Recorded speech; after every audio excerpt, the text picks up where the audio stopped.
Tory rebels have succeeded in forcing the government to accept an amendment to toughen up the illegal migration bill. That will empower ministers to ignore interim injunctions from the European Court of Human Rights to stop deportation flights.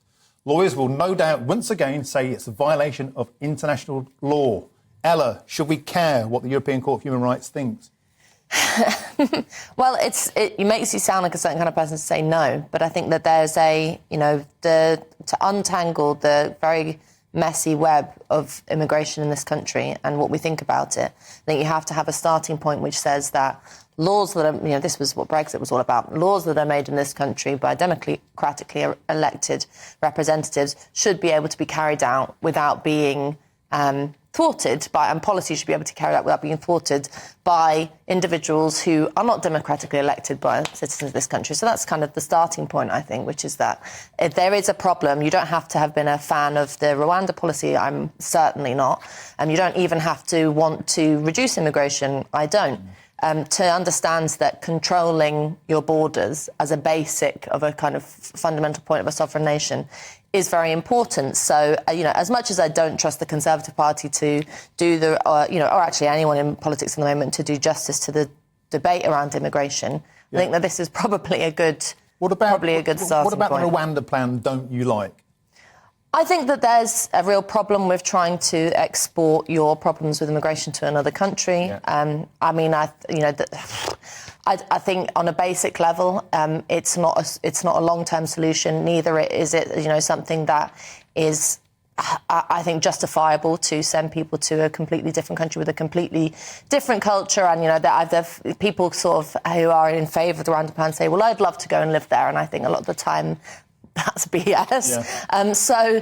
But I think more importantly for me, what I would like to see is a more holistic discussion about the whole immigration system, not just asylum seeking, but also the way in which the government at the moment is trying to play this double game of saying, well, we need people to do certain jobs, whether it's drive lorries, pick fruit, but we don't want people coming in in other ways. They're now, part of the story today is that they're planning to loosen up legal routes for asylum. That, the whole thing is a bit of a mess at the moment. I think we don't know what we want to do with immigration post-Brexit. There's been a characterisation of everybody who voted for Brexit being anti-immigrant. I think the government's kind of run with that.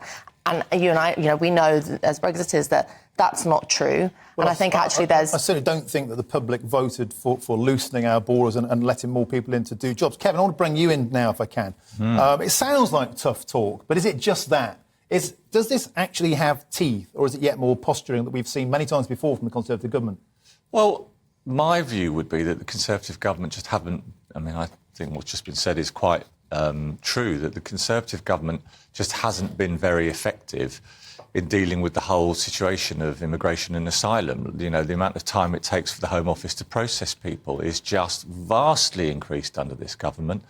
And the Rwandan thing, I think it's OK for British people of any ethnic background, actually, to say and this was behind Brexit, some of it, and that's actually fair enough, that they wanted more control over their country's borders. Yep. You're not a racist to say that, and that's what some, people with my politics misunderstood about Brexit, right? That's OK to feel like that. However, this government just is not effective. They've been here for 13 years, and the system is in a mess.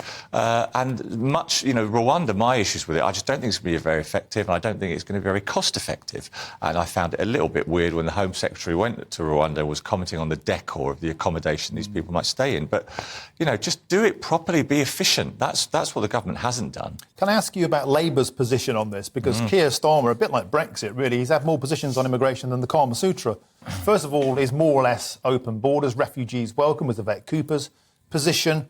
Then he got suddenly tough and was on front page of the Telegraph. But there's been a lot of criticism this week of Starmer after he attacked Sunak on being tough, around Starmer stepping in and signing letters to stop the deportation of violent criminals, 7 of whom have gone on to re-offend. So where do Labour stand on this? Well, Labour have a very clear policy, which was how to get a grip on this. And it didn't involve flights to Rwanda. It involved tackling the criminal gangs who were profiting, making millions from this terrible traffic in human beings, about a special National Crime Agency task force to get to grips with the issue, and sorting out the delays in the basic thing of process. This government doesn't do process and admin very well. And one of the reasons, as was said earlier, is that it's been so internally focused, fighting for power, however many prime ministers, the boring job of governing well in an uncorrupt, efficient way has been just overlooked.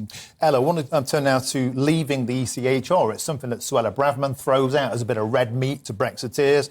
Other people saying that would be a violation of our human rights obligations. But let's not forget that recently Italy declared a state of emergency, and Poland has thrown up barbed wire borders. They're also members of the EU, never mind the ECHR. So is this not really about leaving any legislatory body? It's about a lack of political will to get tough.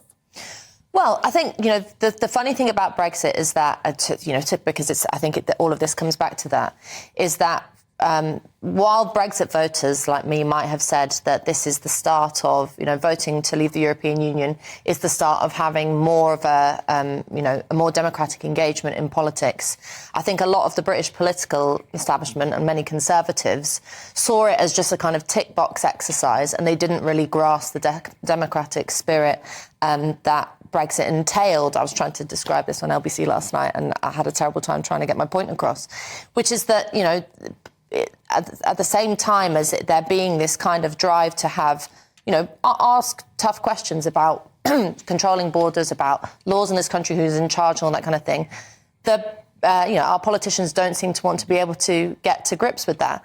And leaving the ECHR, it seems to me, is something that's necessary if you are genuinely going to have a discussion about having control of laws in this country. And people say that would be an end to human rights, and we'd all end up working 23 hours a day and have terrible lives. People forget, I think, too often who it is that secured most of the fundamental rights that we have. Workers secured workers' rights, not EU bods. Yeah. Maternity rights were secured by women arguing for them. They weren't a gift given down by some kind of technocrat in Brussels. And so I think a little bit of perspective here, and maybe a little bit of ambition to say, what kind of future could we have outside of these undemocratic institutions?